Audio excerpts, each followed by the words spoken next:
Assalamualaikum warahmatullahi wabarakatuh. Yang terhormat kepada Ibu Alia selaku dosen mata kuliah Psikologi Umum, saya Damiano Galih Nugroho dari kelompok 6 dengan NIM 0603523024 ingin mempresentasikan para tokoh psikologi dari masing-masing alirannya, dari aliran filsafat Yunani hingga aliran psikologi Islam setelah berdirinya psikologi pada tahun 1879. Yang pertama ada tokoh orientasi biologis dari aliran filsafat Yunani yang bernama Hippocrates. Hippocrates lahir sekitar tahun 460 sebelum Masehi di Pulau Kos, Yunani dan meninggal sekitar tahun 375 sebelum Masehi di Larissa, Thessaly. Ia dianggap sebagai salah satu tokoh terpenting dalam sejarah kedokteran dan dikenal sebagai bapak kedokteran. Sekitar 60 tulisan medis selamat yang menyandang namanya sebagian besar tidak ditulis olehnya. Dia telah dihormati karena standar etika dalam praktik medis, terutama untuk Sumpah Hippocrates. Nama resminya adalah Hippocrates Asclepiades, yang berarti keturunan atau dewa dokter Asclepios. Terlahir dari keluarga kaya, putra dari Praxitea dan Heracleides, Hippocrates tumbuh besar diberi pendidikan yang kuat dalam pelajaran-pelajaran dasar. Dia pergi ke sekolah menengah formal sebelum belajar kedokteran dari ayahnya dan dokter Herodikos lainnya. Sejarawan percaya bahwa Hippocrates berpergian ke seluruh daratan Yunani dan mungkin Libya dan Mesir untuk mempraktikkan pengobatan. Diketahui bahwa ketika Hippocrates masih hidup, dia dikagumi sebagai dokter dan guru. Dalam Protagoras, Plato menyebut Hippocrates sebagai the Asclepiad of Kos, yang mengajar murid-murid untuk mendapatkan bayaran, dan ia menyiratkan bahwa Hippocrates juga dikenal sebagai dokter seperti Polyklitos dan Phidias sebagai pematung. Sekarang diterima secara luas bahwa Asclepiad bukanlah imam kuil atau anggota serikat dokter, melainkan seorang dokter milik keluarga yang telah menghasilkan dokter terkenal selama beberapa generasi. Ikut pemikiran atau teori dari Hippocrates. Yang pertama adalah teori Empedokles. Hippocrates menerima pengaruh pemikiran Empedokles yang menekankan 4 unsur dasar, yaitu tanah, air, udara, dan api, sebagai dasar kehidupan dan kesehatan. Yang kedua, teori humor atau cairan tubuh. Salah satu kontribusi paling terkenalnya adalah teori humor, yang mengaitkan kesehatan dengan keseimbangan 4 cairan tubuh, yaitu darah, lendir, empedu hitam, dan empedu kuning. Yang ketiga, pendekatan empiris. Hippocrates menolak pendekatan supernatural dan mistis dalam pengobatan, lebih memilih pendekatan empiris yang mengandalkan observasi, pengamatan, dan catatan pengalaman klinis.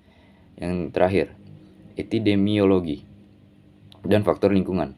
Ia memahami pentingnya faktor lingkungan dalam kesehatan dan mengembangkan konsep etiologi, mencari penyebab penyakit melalui studi kasus dan pengamatan epidemiologis. Karya-karya Hippocrates. Yang pertama ada Hippocratic Corpus, sebuah kumpulan tulisan medis yang dianggap berasal dari Hippocrates atau para pengikutnya. Di dalamnya terdapat berbagai makalah yang membahas berbagai aspek praktik medis, etika dokter, dan teori medis. Kedua, Aphorisms, sebuah kumpulan pernyataan singkat yang mengandung hikmat dan pandangan medis Hippocrates, menjadi pedoman etika dan prinsip-prinsip praktis medis. Yang terakhir adalah Oath of Hippocrates. Meskipun kontroversial, apakah Hippocrates benar-benar menulis sumpah ini? Ia sering dihubungkan dengan praktik etika medis. Sumpah ini menetapkan standar moral dan etika yang harus diikuti oleh para dokter. Hippocrates telah meninggalkan warisan yang sangat besar dalam dunia kedokteran, dan pemikiran-pemikirannya masih memengaruhi praktik medis modern. Kemudian ada tokoh psikologi dari aliran filsafat Romawi yang bernama Epicurus. Epicurus lahir pada tahun 341 sebelum Masehi di Pulau Samos, di bagian timur Laut Aegea, Yunani. Ia adalah seorang filsuf Yunani kuno yang mendirikan sekolah Garten, sebuah komunitas di Athena yang mendedikasikan diri untuk ajaran-ajaran filosofinya. Epicurus hidup pada periode Helenistik dan wafat pada tahun 270 sebelum Masehi di Athena. Ia berinteraksi dengan koloni Athena di sana dan belajar dari filsuf Platonis Pamphilus hingga ia dipanggil ke Athena untuk ikut wajib militer pada usia 18 tahun. Saat keluarga Epicurus mengungsi dan menetap di Kolofon, atau sekarang berada di bagian Turki, Epicurus mengunjungi keluarganya sebelum melanjutkan sekolahnya. Ia kemudian belajar dari Praxiphanes, murid Aristoteles, dan Nausiphanes, murid Demokritus, pencetus atomisme. Epicurus merasakan perbedaan pikiran dan kemudian mengembangkan filsafatnya sendiri. Pada tahun 310 sebelum Masehi, dia mendapatkan posisi sebagai pengajar di Mytilene, sebuah kota Yunani yang sangat dekat dengan Turki zaman sekarang. Di sana, ia mendapat masalah karena dianggap mengajarkan ajaran sesat dan tidak percaya dewa-dewa, yang membuatnya melarikan diri dari kota itu. Barulah di kota Lampsacus yang lebih liberal, ia bisa mendirikan sekolah sendiri. Sekolah itu dengan cepat mendapatkan reputasi dan kesuksesan.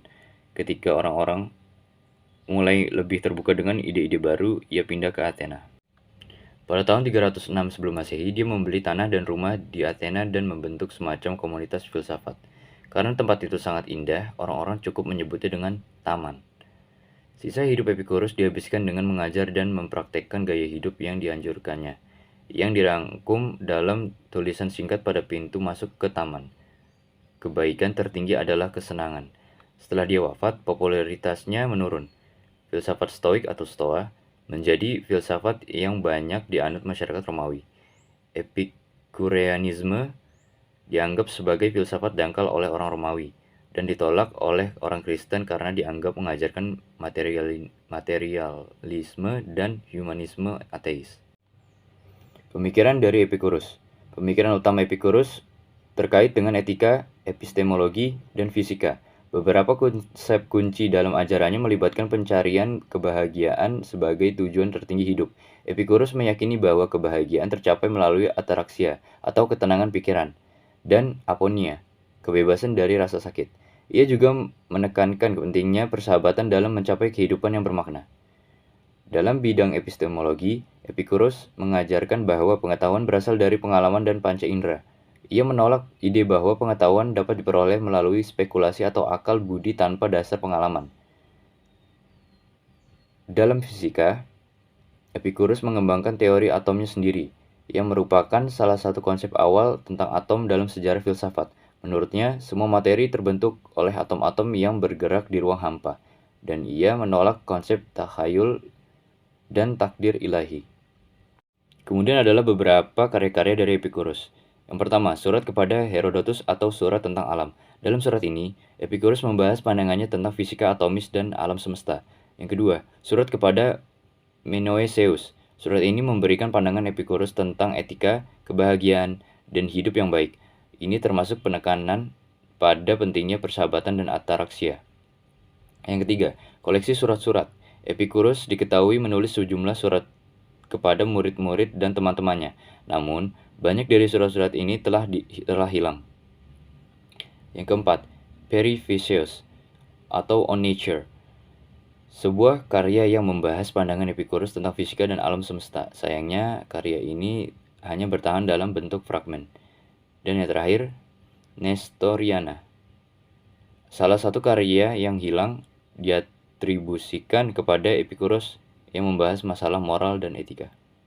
Al-Kindi, atau juga bisa dikenal sebagai Al-Kindus, bernama lengkap Abu Yusuf bin Ishaq bin Ashhabah bin Imran bin Al-Ash'ad bin Qais. Lahir sekitar tahun 801 Masehi di Kufa, Irak, dan wafat pada tahun 873 Masehi di Baghdad. Dia adalah seorang filsuf, ilmuwan, dan matematikawan Muslim yang hidup pada periode Abbasiyah. Al-Kindi dikenal sebagai salah satu tokoh terkemuka dalam gerbang falsafah, yang merupakan gerakan intelektual yang menggabungkan pemikiran Yunani klasik dengan warisan keilmuan Islam. Ayah Al-Kindi, Ishaq, merupakan gubernur Kufah yang membimbingnya sejak pendidikan pertamanya di Kufah. Ia kemudian melanjutkan studinya di Baghdad di bawah naungan Khalifah Abbasiyah Al-Ma'mun 813 sampai 833 Masehi dan Al-Mu'tasim 833 sampai 842 Masehi. Pengaruh Al-Kindi. Al-Kindi adalah ahli dalam banyak bidang pemikiran dan dianggap sebagai salah satu filsuf Islam terbesar pada masanya. Pengaruhnya di bidang fisika, matematika, kedokteran, filsafat, serta musik sangat luas dan berlangsung selama beberapa abad. Kontribusi besar Al-Kindi adalah sebagai penggerak filsafat di dunia Islam yang mencoba menyelaraskan penelusuran filosofis dengan teologi dan akidah Islam. Teks-teks filosofis yang diterjemahkan di bawah pengawasannya pun menjadi acuan di dunia Islam selama berabad-abad. Al-Kindi juga diakui sebagai tokoh penting di Eropa selama abad pertengahan. Beberapa bukunya diterjemahkan ke dalam bahasa Latin, yang kemudian memengaruhi penulis barat seperti Robert Grosseteste dan Roger Bacon. Cendekiawan Renaissance Italia, Gerolamo Cardan, bahkan menganggapnya sebagai salah satu dari 12 pemikiran terbesar.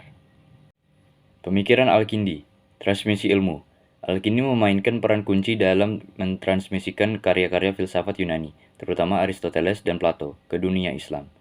Ia menggabungkan tradisi Yunani dengan warisan keilmuan Islam, menciptakan sintetis yang mempengaruhi perkembangan filsafat dan ilmu pengetahuan di dunia Muslim.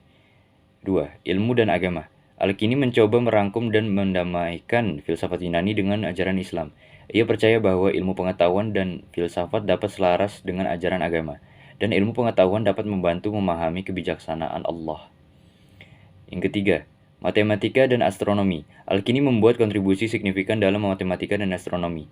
Ia mengembangkan metode-metode baru dalam pengolahan angka, termasuk penggunaan angka Hindu-Arab, dan membuat kemajuan dalam studi tentang gerak planet.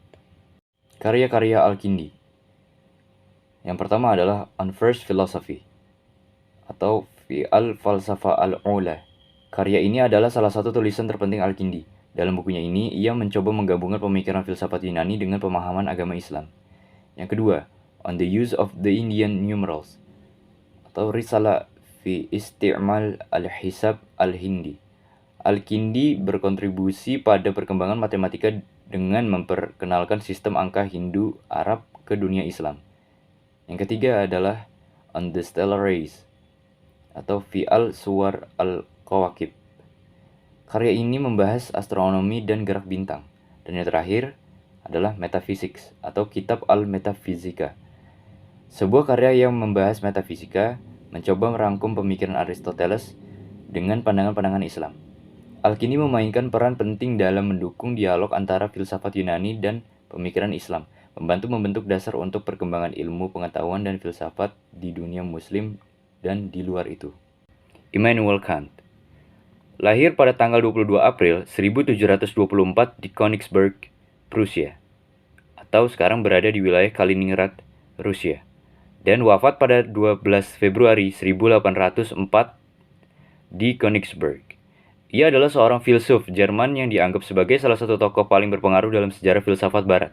Kant menghabiskan sebagian besar hidupnya di Königsberg, di mana ia mengajar di Universitas Königsberg dan menulis karya-karya monumentalnya. Pada tahun 1740, dia mendaftar di Universitas Königsberg sebagai mahasiswa teologi. Tetapi, meskipun Kant menjalani kuliah teologi dan bahkan berkhotbah pada beberapa kesempatan, dia sangat tertarik pada matematika dan fisika. Pada 1755, dia dapat menyelesaikan gelar sarjana di universitas dan mengambil posisi Privatdozent atau dosen. Selama 15 tahun dihabiskan sebagai privatdozent. Kant terkenal sebagai guru dan penulis yang terus meningkat kemampuan berpikirnya. Tak lama kemudian, dia mengajar banyak mata pelajaran selain fisika dan matematika, termasuk logika, metafisika, dan filsafat moral. Pemikiran Immanuel Kant. Kritik akal murni atau Critic of Pure Reason. Karya ini diterbitkan pada tahun 1781 adalah salah satu karya paling berpengaruh dalam sejarah filsafat. Kant menyelidiki batas dan kemampuan pengetahuan manusia, membahas hubungan antara pengalaman dan pengetahuan, serta merumuskan konsep-konsep kritis seperti a priori dan fenomena versus noumena. 2. Imperatif kategoris atau categorical imperative. Dalam etika, Kant mengembangkan konsep imperatif kategoris sebagai prinsip moral fundamental. Menurutnya, tindakan moral harus diuji dengan 3 formulasi imperatif kategoris untuk memastikan bahwa mereka dapat dianggap sebagai tindakan moral yang benar. 3. Kritik akal praktis atau Critic of Practical Reason. Karya ini diterbitkan pada tahun 1788, membahas fondasi etika Kant dan hubungan antara akal teoritis dan praktis. Ia mengeksplorasi gagasan kebebasan, tanggung jawab moral, dan eksistensi Tuhan. Yang terakhir, karya Daya Pemikiran atau Critic of Judgment diterbitkan pada tahun 1790. Karya ini membahas estetika dan teologi. Kant membahas keindahan, seni, dan fenomena alam serta memperkenalkan konsep rasa indah. Berikut adalah karya-karya dari Immanuel Kant. 1. Prolegomena to Any Future Metaphysics. Karya ini adalah ringkasan dari kritik akal murni dan bertujuan membuat pemikiran Kant lebih mudah diakses. 2. Groundings for the Metaphysics of Morals. Sebuah karya etika yang memperluas gagasan-gagasan etika dari kritik akal praktis. Dan yang terakhir adalah Anthropology for a Pragmatic Point of View. Sebuah karya yang mengeksplorasi aspek-aspek antropologi, filosofis, dan psikologi. Edward Bradford Titchener. Lahir pada tanggal 11 Januari 1867 di Chichester, Inggris. Adalah seorang psikolog Inggris yang menjadi tokoh utama dalam pendirian aliran strukturalisme dalam psikologi. Meskipun Edward Titchener merupakan murid dari Wilhelm Wundt, ia memiliki perbedaan dengan gurunya. Pada awalnya, Edward Titchener ingin masuk ke sekolah pendeta. Hal ini karena harapan keluarganya untuk membuat dirinya berkarir dalam dunia pendeta. Namun di sisi lain, Edward Titchener memiliki minat yang bertolak belakang dengan harapan keluarganya itu. Namun pada akhirnya, Edward Titchener memilih berkuliah di Malvern College. Selama kuliah, Edward Titchener mendapatkan beasiswa hingga lulus. Pada tahun 1885, ia mulai belajar di Oxford. Awalnya ia fokus pada biologi, tetapi ia segera beralih ke studi psikologi komparatif. Selama di Oxford, ia mulai membaca tulisan Wilhelm Wundt dan kemudian menerjemahkan volume pertama teks terkenal Wundt, yaitu Principles of Physiological Psychology dari bahasa Jerman ke bahasa Inggris. Titchener lulus dari Oxford pada tahun 1890 dan kemudian mulai belajar dengan Wundt di Leipzig, Jerman. Dia melanjutkan untuk mendapatkan gelar PhD dalam psikologi dari Universitas Leipzig pada tahun 1892. Setelah mendapatkan gelar PhD, Titchener mengambil posisi sebagai profesor psikologi di Cornell University di Ithaca, New York. Disinilah ia mendirikan sekolah psikologi pemikiran yang dikenal sebagai strukturalisme. Titchener percaya bahwa dengan secara sistematis mendefinisikan dan mengkategorikan elemen-elemen pikiran, para peneliti dapat memahami struktur proses mental. Titchener adalah anggota dari American Psychological Association. Namun, dia tidak pernah menghadiri satu pertemuan pun. Pada 1904, ia mendirikan kelompoknya sendiri yang dikenal sebagai eksperimentalis. Titchener percaya bahwa APA atau American Psychological Association itu cacat dan terlalu menerima topik psikologi terapan. Pemikiran Edward Bradford Titchener. 1. Strukturalisme. Titchener adalah pemimpin gerakan strukturalisme dalam psikologi. Strukturalisme menekan analisis struktur pikiran manusia melalui introspeksi, yaitu pengamatan dan pelaporan kesadaran diri sendiri. 2. Introspeksi. Titchener percaya bahwa melalui introspeksi, orang dapat memahami elemen-elemen dasar pikiran manusia.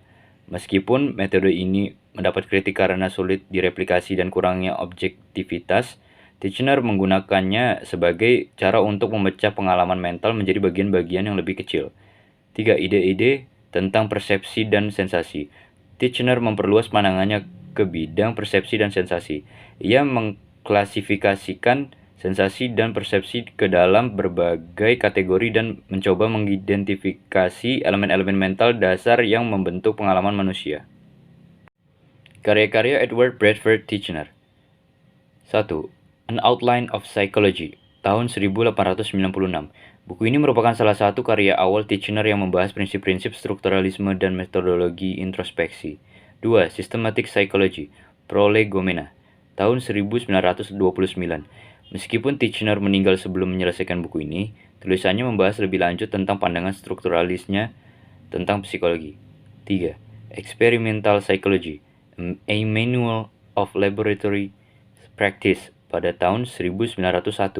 Buku ini memberikan panduan praktis untuk melaksanakan eksperimen dalam bidang psikologi eksperimental dan mencerminkan pendekatan ilmiah Titchener terhadap pemahaman pikiran manusia. Edward Lee Thorndike. Edward Lee Thorndike lahir pada tanggal 31 Agustus 1874 di Williamsburg, Massachusetts, Amerika Serikat dan meninggal pada tanggal 9 Agustus 1949 di Montrose, New York, Amerika Serikat. Adalah seorang psikolog Amerika yang menghabiskan hampir seluruh karirnya di Teachers College, Columbia University. Ia juga bekerja di industri pemecahan masalah seperti karyawan ujian dan pengujian. Dia adalah seorang anggota dewan dari Psychological Corporation dan menjabat sebagai presiden di American Psychological Association pada tahun 1912 dan menjadi salah satu psikolog pertama yang diterima di National Academy of Science pada tahun 1917. Teori terkenal Edward Lee Thorndike. Yang pertama adalah teori asosiasi. Thorndike dikenal karena teori asosiasi yang menyatakan bahwa respons manusia dipengaruhi oleh asosiasi-asosiasi antara stimulus dan respons. Teori ini membentuk dasar untuk pemahaman belajar dan mempengaruhi perkembangan psikologi perilaku. Yang kedua adalah hukum efek atau law of effect. Salah satu kontribusi terbesar Thorndike adalah hukum efek yang menyatakan bahwa perilaku yang diikuti oleh konsekuensi positif cenderung diulang, sementara perilaku yang diikuti oleh konsekuensi negatif cenderung dihentikan. Dan yang terakhir adalah pengujian inteligensi. Thorndike membuat kontribusi besar dalam perkembangan tes kecerdasan dan mengembangkan tes pertama untuk mengukur kecerdasan, seperti tes alfa dan beta yang digunakan selama Perang Dunia I untuk menilai prajurit dan menyaring tentara. Karya-karya Edward Lee Thorndike. Yang pertama adalah Animal Intelligence, tahun 1898. Buku ini merupakan karya pertama Thorndike yang menyelidiki kecerdasan hewan dan membahas eksperimen mengenai belajar dan asosiasi pada hewan. Yang kedua, Educational Psychology, tahun 1903. Karya ini adalah salah satu buku teks awal yang membahas psikologi pendidikan. Di dalamnya, Thorndike menguraikan prinsip-prinsip belajar dan aplikasinya dalam konteks pendidikan. Yang ketiga, The Elements of Psychology, tahun 1905. Buku ini memberikan gambaran umum tentang psikologi pada masanya, mencakup berbagai topik mulai dari persepsi hingga emosi dan belajar. Yang terakhir adalah The Measurement of Intelligence, tahun 1927. Thorndike terlibat dalam pengembangan tes kecerdasan, dan buku ini menyajikan kontribusinya terhadap pengukuran kecerdasan dan perkembangan tes intelijensi. Ernst Mach. Ernst Waltfried Joseph Wenzel Mach adalah seorang fisikawan dan filsuf Austria, terkenal karena kontribusinya dalam fisika seperti nomor Mach dan studi gelombang kejut. Sebagai seorang filsuf ilmu pengetahuan, ia memiliki pengaruh besar pada positivisme logis, pragmatisme Amerika dan melalui kritiknya terhadap Newton, pendahulu dari teori relativitas Einstein. Ernst Mach lahir di Klis, Moravia, Austria pada tanggal 8 Februari 1838 dan meninggal pada tanggal 19 Februari 1916 di Haar, Jerman. Sampai umur 14 tahun, pendidikan Mach ditangani oleh ayahnya yang mengajarkan Mach ilmu sejarah, aljabar, dan geometri. Baru saat Mach berumur 15 tahun, Mach disekolahkan di sekolah umum di Vienna. Disinilah ia mulai tertarik pada ilmu pengetahuan. Kemampuan Mach tergolong biasa-biasa saja, namun kemampuan intelektualnya muncul saat masuk ke Universitas Vienna. Di sana ia belajar matematika, fisika, filsafat, dan sejarah. Semua mengantarkannya mendapatkan gelar doktor dalam bidang fisika pada tahun 1860. Setelah itu, Mach ditawari posisi profesor atau ahli bedah di Universitas Salzburg. Namun, Mach lebih memilih posisi sebagai profesor fisika di Universitas Graz tahun 1866. Di universitas ini, Mach banyak memfokuskan diri pada optik, bidang yang sangat ia gemari dan tekuni. Teori dan pemikiran Ernst Mach. 1. Fenomenalisme. Salah satu kontribusi utama Mach adalah pandangan fenomenalistiknya. Ia berpendapat bahwa satu-satunya realitas yang dapat diketahui adalah realitas fenomenal. atau pengalaman langsung.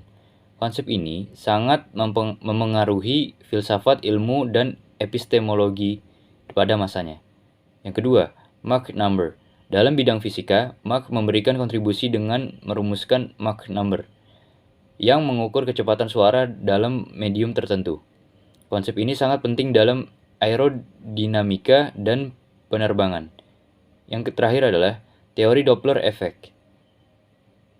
Mach juga terlibat dalam penelitian efek Doppler yang menjelaskan perubahan frekuensi gelombang saat sumbernya bergerak relatif terhadap pengamat. Penelitiannya di bidang ini memberikan kontribusi penting terhadap pemahaman pergerakan benda-benda bintang. Karya-karya Ernst Mach. Yang pertama adalah The Science of Mechanics. Karya ini diterbitkan pada tahun 1883. Adalah salah satu buku teks utama yang membahas mekanika pada masanya dan menyajikan pandangan Mach mengenai fenomenalisme dan peran pengalaman dalam ilmu fisika. Yang kedua adalah The Analysis of Sensations. Buku ini diterbitkan pada tahun 1886, merupakan karya yang mempengaruhi para filsuf dan ilmuwan pada masanya.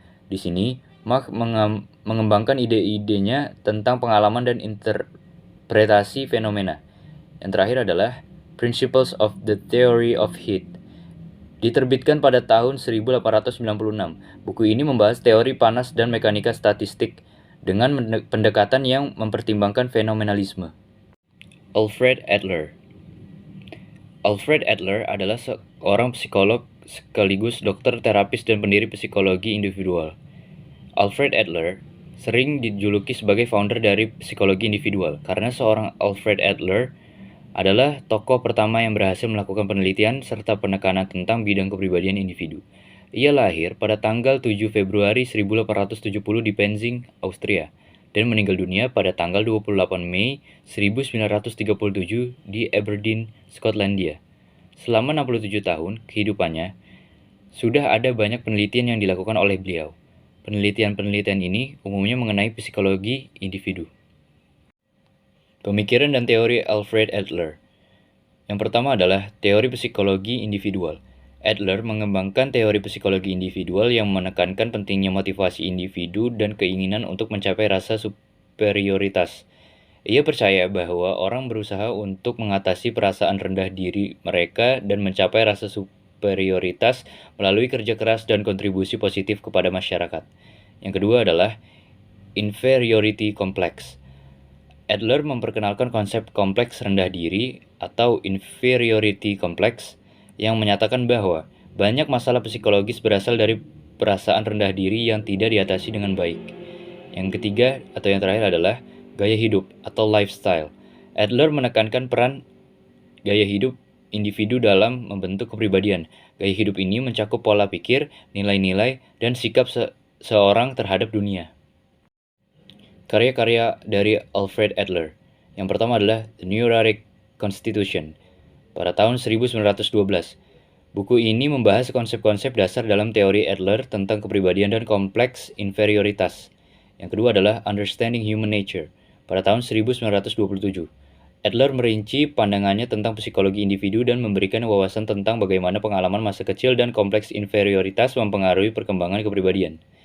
Yang ketiga atau yang terakhir adalah Individual Psychology 1912. Dalam buku ini, Adler menguraikan prinsip-prinsip dasar dari teori psikologi individual dan mengeksplorasi konsep-konsep seperti rasa inferioritas, dorongan untuk keunggulan, dan gaya hidup. Edwin Ray Guthrie. Edwin Ray Guthrie adalah seorang psikolog Amerika yang terkenal dengan kontribusinya dalam psikologi perilaku. Lahir pada tanggal 9 Januari 1886 di Lincoln, Nebraska. Guthrie belajar di University of Nebraska dan kemudian memperoleh gelar doktor di Clark University. Ia mengajar di berbagai universitas, termasuk Washington University. Pada tahun 1912, ia memperoleh gelar PhD dalam logika simbolik di Universitas Pennsylvania. Dan 2 tahun kemudian ia bergabung dengan University of Washington, di mana ia menghabiskan sebagian besar karirnya sebagai psikolog, hingga tahun 1956. Pada tahun 1945, Ray Guthrie diangkat sebagai Presiden American Psychological Association. dan pada tahun 1958 ia memperoleh medali emas dari Yayasan Psikologi Amerika Serikat. Edwin Ray Guthrie meninggal pada tanggal 23 April 1959 di Seattle, Washington karena serangan jantung. Teori Edwin Ray Guthrie. Yang pertama adalah teori pembelajaran. Guthrie dikenal dengan teorinya tentang pembelajaran oleh pengasosiasian acak. Menurutnya, perilaku terbentuk melalui asosiasi antara stimulus dan respons, dan asosiasi ini terjadi secara langsung pada saat stimulus dan respons terjadi bersamaan. Ia dikenal sebagai prinsip pembelajaran satu kali. Yang kedua adalah teori pembelajaran dalam praktek. Guthrie menekankan pentingnya menghindari peristiwa yang tidak diinginkan setelah perilaku yang diinginkan dan memastikan bahwa kondisi yang diinginkan segera mengikuti perilaku yang diinginkan. Karya-karya dari Edwin Ray Guthrie. Yang pertama adalah Psychology of Learning pada tahun 1935. Buku ini adalah salah satu karya utama Guthrie yang membahas teorinya tentang pembelajaran oleh pengasosiasian acak. Yang kedua adalah Conditioning, A Theory of Learning pada tahun 1952. Guthrie mengembangkan dan memperluas ide-idenya dalam buku ini, memberikan wawasan mendalam tentang prinsip-prinsip dasar pembelajaran yang dia kembangkan. Yang ketiga atau yang terakhir adalah The Psychology of Human Conflict pada tahun 1938. Buku ini tidak hanya membahas teori pembelajaran, tetapi juga menyentuh topik-topik seperti konflik manusia dan cara-cara untuk mengelola konflik tersebut. Edward Chase Tolman. Edward Chase Tolman adalah seorang psikolog Amerika yang dikenal karena kontribusinya dalam psikologi kognitif dan teori belajar. Lahir pada tanggal 14 April 1886 di Newton, Massachusetts. Tolman belajar di Universitas Massachusetts dan kemudian meraih gelar PhD di Universitas Harvard. Ia mengajar di Universitas California, Berkeley, sepanjang sebagian besar karirnya. Teori dari Edward Chase Tolman. Yang pertama adalah teori kognitif. Tolman dikenal karena mengembangkan teori kognitif yang menekankan peran proses mental dan representasi internal dalam perilaku. Ia menyatakan bahwa belajar melibatkan pembentukan peta kognitif atau representasi mental dari lingkungan. Kedua adalah teori belajar latent atau latent learning.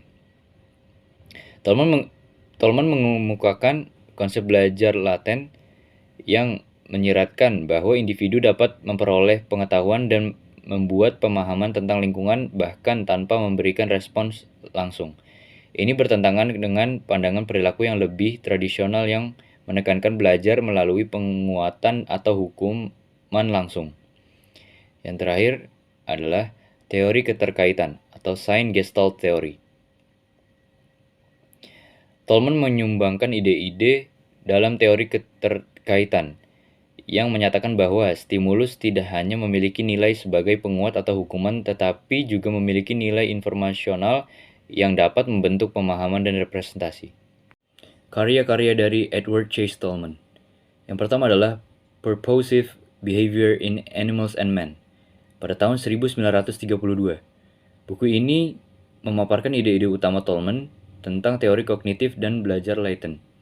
Yang kedua adalah Cognitive Maps in Rats and Men pada tahun 1948. Dalam karya ini, Tolman mengeksplorasi konsep peta kognitif dan bagaimana makhluk hidup, termasuk manusia dan tikus, membentuk representasi mental dari lingkungan mereka. Dan yang terakhir adalah Principles of Performance pada tahun 1951. Buku ini memperdalam pemahaman Tolman tentang belajar dan kognisi, serta menyoroti peran proses mental dan kinerja perilaku. Abraham Maslow. Abraham Harold Maslow adalah seorang psikolog Amerika yang dikenal karena kontribusinya dalam psikologi humanistik. Lahir pada tanggal 1 April 1908 di Brooklyn, New York. Maslow mengajar studi di bidang psikologi di Universitas Wisconsin dan kemudian meraih gelar doktor di Universitas Columbia. Ia mengajar di berbagai universitas dan menjadi presiden American Psychological Association. Teori dari Abraham Harold Maslow. Yang pertama adalah teori hierarki kebutuhan. Kontribusi utama Maslow adalah teori hierarki kebutuhan, yang menggambarkan 5 tingkatan kebutuhan manusia yang muncul secara hierarkis. Yang pertama adalah kebutuhan fisiologis, yang kedua kebutuhan keamanan, yang ketiga kebutuhan sosial, keempat kebutuhan penghargaan, dan yang kelima atau yang terakhir kebutuhan aktualisasi diri. Menurut teori ini, individu akan bergerak dari memenuhi kebutuhan dasar menuju kebutuhan yang lebih tinggi seiring perkembangan pribadi.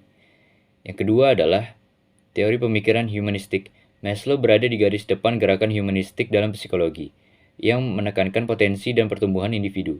Ia menolak pandangan psikologi tradisional yang lebih fokus pada penyakit mental dan memusatkan perhatian pada aspek-aspek positif dari pengalaman manusia. Dan teori yang terakhir adalah, atau teori yang ketiga adalah self-actualization. Konsep self-actualization atau aktualisasi diri adalah inti dari teori Maslow. Ini merujuk pada keadaan di mana individu mencapai potensi penuh mereka dan mengalami pertumbuhan pribadi dan pemenuhan. Dan berikut adalah karya-karya Abraham Harold Maslow. Yang pertama adalah Motivation and Personality pada tahun 1954.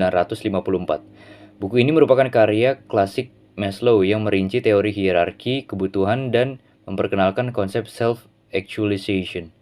Yang kedua adalah Toward of Psychology of Being pada tahun 1962. Dalam buku ini, Maslow menyajikan pandangannya tentang psikologi humanistik dan konsep-konsep seperti being values dan be love atau being love. Yang terakhir adalah Religions, Values, and Peak Experiences pada tahun 1964. Maslow memperluas pandangannya ke aspek spiritual dan religius manusia, membahas pengalaman puncak dan nilai-nilai yang mendorong pertumbuhan pribadi. Stanislav and Christina Grof.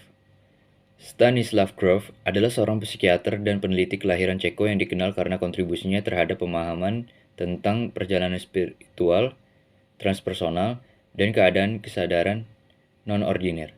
Lahir pada tanggal 1 Juli 1931, ia adalah pendiri terapi regresi perinatal dan juga merupakan tokoh terkemuka dalam studi kesadaran holistik dan psikologi transpersonal. Christina Grof adalah seorang penulis dan konselor yang bersama dengan suaminya, Stanislav Grof, memainkan peran kunci dalam pengembangan terapi regresi perinatal dan eksplorasi kesadaran non-ordiner. Ia juga berkontribusi pada bidang psikologi transpersonal. Pemikiran dan teori dari Stanislav Grof dan Christina Grof. Terapi regresi perinatal. Stanislav Grof mengembangkan terapi regresi perinatal, suatu bentuk terapi yang mengeksplorasi pengalaman prenatal dan kelahiran untuk memahami dampaknya pada kesadaran dan kesehatan mental seseorang. Terapi ini melibatkan perjalanan ke pengalaman perinatal untuk meresapi dan menyembuhkan trauma yang mungkin terjadi selama fase ini. Yang kedua adalah psikologi transpersonal. Stanislav Grof adalah salah satu perintis psikologi transpersonal. Sebuah aliran yang memperluas batas psikologi tradisional dengan memasukkan dimensi spiritual dan transpersonal. Ia mengajukan gagasan bahwa pengalaman spiritual dan transpersonal dapat memiliki dampak positif pada kesehatan mental dan kehidupan sehari-hari. Dan yang ketiga adalah holotropic breathwork. Grof juga menciptakan metode holotropic breathwork bersama dengan istrinya, Christina. Ini melibatkan teknik pernapasan intens dan musik yang mendukung perjalanan kesadaran non-ordiner. Berikut adalah karya-karya dari Stanislav dan Christina Grof. Yang pertama adalah Realms of the Human Unconscious Observation from LSD Research, tahun 1975. Buku ini mencakup hasil penelitian Stanislav Grof tentang pengaruh LSD terhadap kesadaran manusia dan pengembangan metode terapi regresi perinatal. Yang kedua adalah The Stormy Search for the Self, A Guide to Personal Growth Through Transformational Crisis, pada tahun 1990. Stanislav dan Christina Grof bersama-sama menulis buku ini, yang menggali tentang transformasi pribadi melalui krisis dan perjalanan kesadaran. Yang ketiga atau yang terakhir adalah Holotropic Breathwork, A New Approach to Self-Exploration and Therapy, pada tahun 2010. Buku ini menguraikan prinsip-prinsip holotropic breathwork, metode yang melibatkan pernapasan intens untuk mencapai perubahan kesadaran. Abdullah Nasheh Ulwan. Abdullah Nasih Ulwan adalah seorang cendekiawan, ahli hukum, pengkhotbah, dan pendidik Islam Suriah. Ia dilahirkan di desa Qadi Asqar, Aleppo, Suriah, pada tahun 1928. Ia dibesarkan dalam keluarga religius yang terkenal dengan kesalehan dan kebenarannya. Silsilahnya dapat ditelusuri hingga ke Al-Husain bin Ali bin Abi Thalib. Ulwan adalah siswa yang brilian sejak usia muda. Ia unggul dalam studinya dan menghafal Al-Quran di usia muda. Ia kemudian melanjutkan studi hukum Islam di Universitas Al-Azhar di Kairo, Mesir. Lalu, ia lulus dengan gelar sarjana pada tahun 1952, gelar master pada tahun 1954, dan gelar doktor pada tahun 1960. Abdullah Nasih Ulwan meninggal dunia pada hari Sabtu, tanggal 5 Muharram 1408 Hijriah atau 29 Agustus 1987 Masehi di Rumah Sakit Universitas Malik Abdul Aziz Jeddah di usia 59 tahun. Pemikiran dari Abdullah Nasih Ulwan. Yang pertama adalah pendidikan Islam sangat penting bagi umat Islam untuk mempelajari agamanya. Yang kedua adalah Islam harus aktif dalam komunitasnya dan berupaya membuat dunia menjadi tempat yang lebih baik. Yang ketiga adalah umat Islam harus toleran terhadap agama dan budaya lain. Yang keempat adalah umat Islam harus berusaha dan menjalani kehidupan mereka sesuai dengan ajaran Islam. Berikut juga adalah karya-karya Abdullah Nasih Ulwan. Yang pertama adalah Child Education in Islam. Buku ini membahas prinsip-prinsip pendidikan Islam, khususnya dalam konteks mendidik anak-anak. Ulwan memberikan pandangan Islam tentang pendidikan anak-anak dari sudut pandang agama dan moral. Yang kedua adalah Islam and Knowledge, Al-Farq Baina Al-Ilm wa At-Talim. Ulwan merinci perbedaan antara pengetahuan dan pendidikan dalam konteks Islam. Buku ini menggali peran pendidikan dalam membentuk pemahaman Islam yang benar dan mendalam. Sementara Abdullah Nasih Ulwan tidak terkenal dalam bidang psikologi Islam.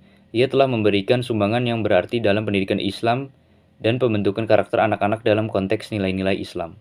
Sekian dari saya. Terima kasih atas perhatiannya. Wassalamualaikum warahmatullahi wabarakatuh.